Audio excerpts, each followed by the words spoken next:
La loi du moindre effort comprend 3 composantes.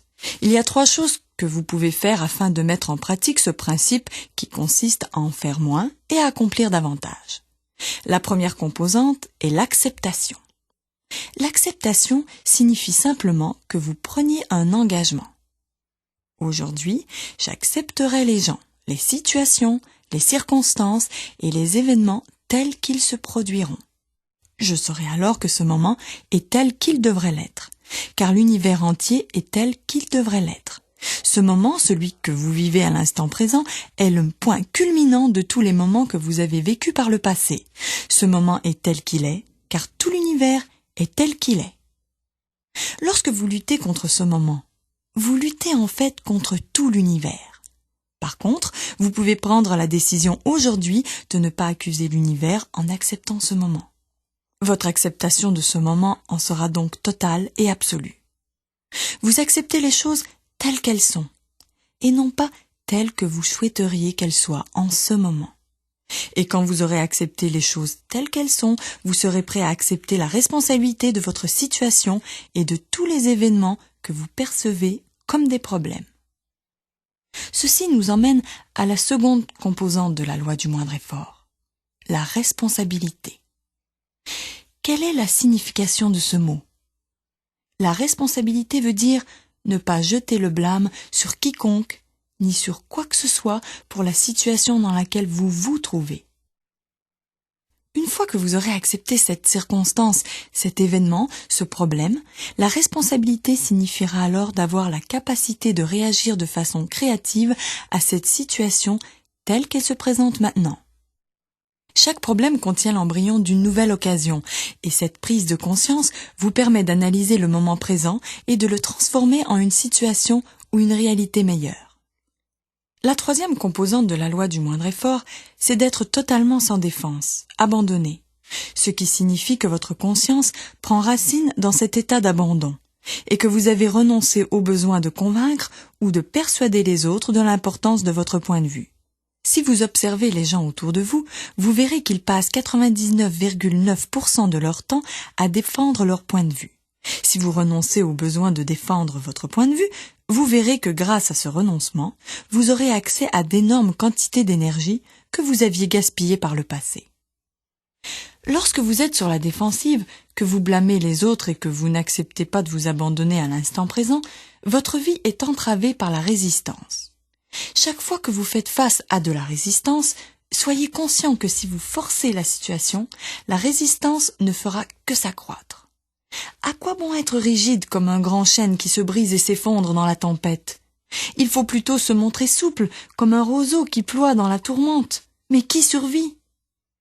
Lorsque vous parviendrez à cet état où l'acceptation, la responsabilité et la non-défense se marient de façon exquise, vous verrez que la vie s'écoule sans aucun effort et très simplement. Faites la promesse de suivre le chemin de la non-résistance.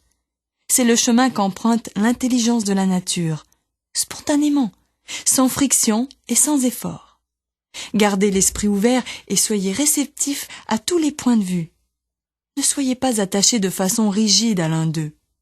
C'est alors que vos rêves et désirs couleront en harmonie avec les désirs de la nature. Défaites-vous de vos intentions, de tout attachement et attendez tout simplement la saison propice à la réalisation de vos désirs. Soyez assurés qu'au moment propice, vos désirs se manifesteront. Tel est le principe de la loi du moindre effort. Comment mettre en pratique la loi du moindre effort? Je mettrai en pratique la loi du moindre effort en m'engageant à suivre les étapes suivantes. Je pratiquerai l'acceptation. Aujourd'hui, j'accepterai les gens, les situations, les circonstances et les événements comme ils se produiront. Je saurai que ce moment est tel qu'il devrait l'être, car tout l'univers est tel qu'il devrait l'être. Je ne lutterai pas contre tout l'univers en luttant contre ce moment. Mon acceptation est totale et absolue. J'accepte les choses telles qu'elles sont en ce moment et non pas telles que je souhaiterais qu'elles soient. Une fois que j'aurai accepté les choses telles qu'elles sont, je prendrai la responsabilité de ma situation et de tous les événements que je considère problématiques. Je sais que de prendre mes responsabilités signifie ne pas jeter le blâme sur quiconque, ni sur quoi que ce soit, moi y compris, pour la situation dans laquelle je me trouve. Je sais également que tous les problèmes constituent une occasion déguisée, et le fait de saisir ces occasions me permet de transformer le moment présent en une situation plus avantageuse. Aujourd'hui, ma conscience restera ancrée dans la non-défense, la confiance. Je renonce au besoin de défendre mon point de vue. Je n'éprouverai aucun besoin de convaincre ni de persuader les autres d'accepter mon point de vue. Je serai réceptif à tous les points de vue sans être attaché à aucun en particulier. La 5e loi spirituelle du succès. La 5e loi spirituelle du succès est la loi de l'intention et du désir. Cette loi est fondée sur le fait que l'énergie et l'information existent partout dans la nature et qu'elles sont influencées par l'intention et le désir. Examinons ce processus en détail. Une fleur, un arc-en-ciel, un arbre, un brin d'herbe, un corps humain, réduits à leurs plus simples composantes, sont constitués d'énergie et d'information. Tout l'univers dans sa nature essentielle est le mouvement de l'énergie et de l'information. La seule différence entre un arbre et vous est la différence entre le contenu énergétique et informationnel de cette énergie. Bien sûr, sur le plan matériel, l'arbre et vous êtes constitués des mêmes éléments recyclés. Le carbone, l'oxygène, l'hydrogène, le nitrogène et d'autres éléments en toute petite quantité. Vous pourriez vous procurer ces éléments pour quelques dollars dans une quincaillerie. La différence donc entre l'arbre et vous n'est pas le carbone, l'hydrogène ni l'oxygène. En fait, l'arbre et vous échangez constamment votre carbone et votre oxygène. La véritable différence entre vous deux se situe sur le plan de l'énergie et de l'information. En réalité, la nature a fait des êtres humains une espèce privilégiée. Nous avons un système nerveux capable de prendre conscience de l'énergie et du contenu informationnel de ce champ localisé qui donne forme à notre corps physique. Nous en faisons l'expérience aussi de façon subjective, sous forme de pensées, de sentiments, d'émotions, de désirs, de souvenirs, d'instincts, de pulsions et de croyances. Mais ce sont les mêmes éléments. Votre corps n'est pas séparé du corps de l'univers car il n'y a pas de démarcation bien définie entre l'univers et vous. Vous êtes un frisson, une vague, une fluctuation, une spirale, une marée, un tourbillon, une perturbation localisée dans la totalité de l'univers qui est l'extension de votre corps.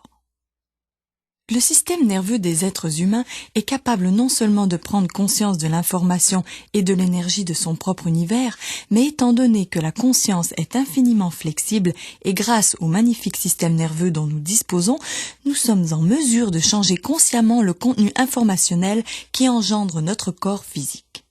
Et en changeant consciemment le contenu informationnel et énergétique de votre propre corps, vous pouvez influencer le contenu en information et en énergie de l'extension de votre corps, c'est-à-dire votre environnement, votre monde, et faire en sorte que les choses s'y manifestent.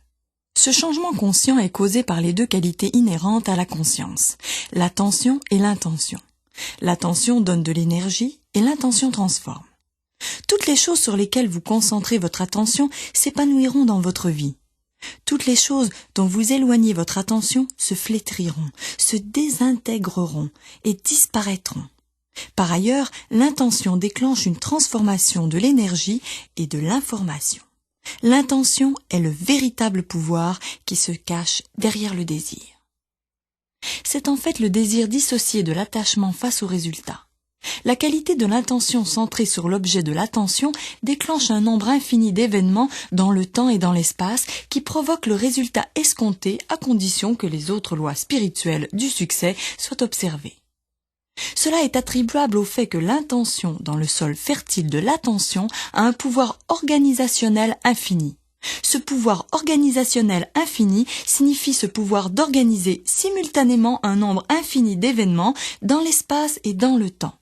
Nous voyons l'expression de ce pouvoir organisationnel infini dans chaque brin d'herbe, dans chaque fleur de pommier, dans chaque cellule de notre corps, dans tout ce qui est vivant. L'intention chez l'espèce humaine n'est pas fixée ni coincée dans un réseau rigide d'énergie et d'information. Elle est d'une souplesse infinie, En d'autres termes, tant que vous ne violez pas les autres lois de la nature, vous pouvez, par la force de votre intention, ordonner aux lois de la nature de réaliser vos rêves et vos désirs. Oui, vous pouvez littéralement faire en sorte que l'ordinateur cosmique, grâce à son pouvoir organisationnel infini, travaille pour vous. La seule précaution à prendre est d'utiliser votre intention pour le bien de l'humanité. Cela se produit spontanément lorsque vous vibrez au diapason des 7 lois spirituelles du succès. L'intention jette les bases permettant au flot libre et spontané des pures potentialités de s'exprimer en passant du non manifesté au manifesté. L'intention, alliée au détachement, mène à la conscience du moment présent axée sur la vie. C'est ainsi que l'intention donne sa puissance à l'action. Lorsque l'action se déroule dans la conscience du moment présent, c'est là qu'elle est le plus efficace. En fait, le passé, le présent et l'avenir sont les attributs de la conscience. Le passé est souvenir, mémoire. L'avenir est anticipation. Le présent est conscience. Aussi, le temps est le mouvement de la pensée. Le passé, tout comme l'avenir, sont les produits de l'imagination. Seul le présent, qui est la conscience, est réel et éternel. Il est. C'est la potentialité du temps et de l'espace, de la matière et de l'énergie. C'est un champ éternel de possibilités qui se perçoit comme des forces abstraites, qu'il s'agisse de la lumière, de la chaleur, de l'électricité, du magnétisme ou de la gravité. Ces forces ne se situent ni dans le passé, ni dans l'avenir. Elles sont, tout simplement. L'intention focalisée est l'attribut de l'attention qui est entièrement axée sur la réalisation de ses objectifs.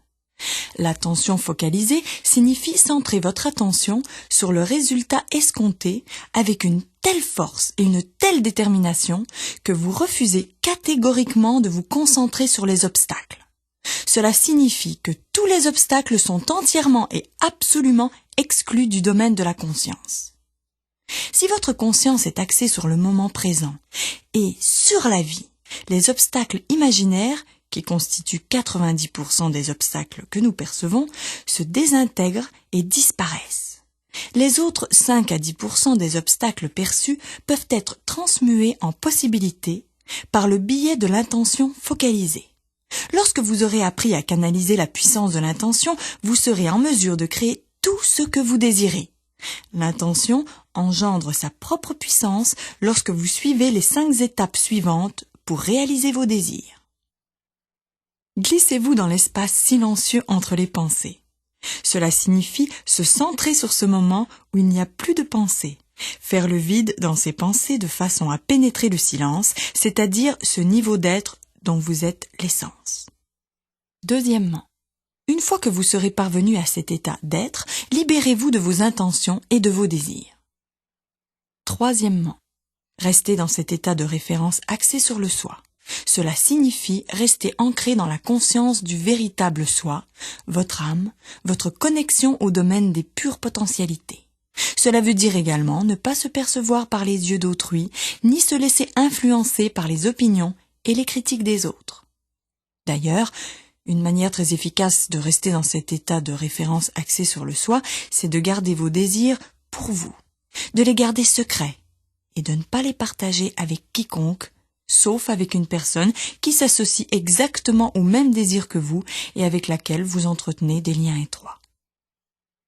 Quatrièmement,